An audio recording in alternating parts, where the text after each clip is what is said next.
Assalaamu calaykum saaxiibayaal. Maanta waxaa inoo bilaaban doona buuggeennii aan wada sugaynay magaciisu ahaa Essential English Book. Run ahaantii buuggan waa buug Ingiriis oo gaar ah. Intaan casharka gudagelin walaal waxaan kaa codsanayaa inaad channel subscribe saarto, inaad horey ugu jirteen like, aad nala wadaagto asxaabtaada kale, share sidoo kale. Okay, waxaan sii gudagali doonaa casharkeena maanta wuxuu ku saabsan yahay A iyo B. Conversation waa wada sheekaysi. Conversation wada sheekaysi. A, how are you? Sidee tahay? How are you? Sidee tahay?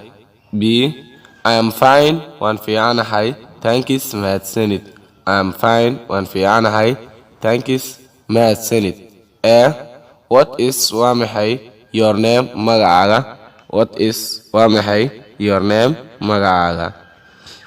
B, my name magacaygu is waa my name magacaygu is waa meeshaas banaan magacaa gasho.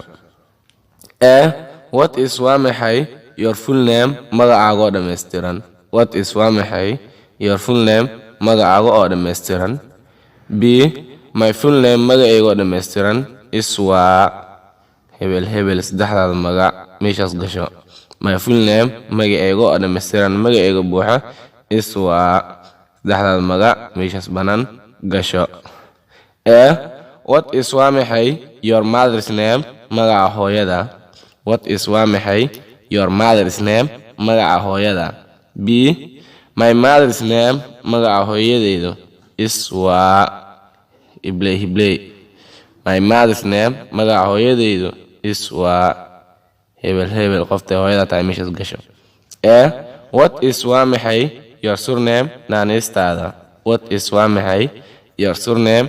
Naanaystaada. B, my surname naanaystaydu is waa naanaystaada waxay tahay meeshaas gasho. My surname naanaystaydu is waa gasho halaas banaan.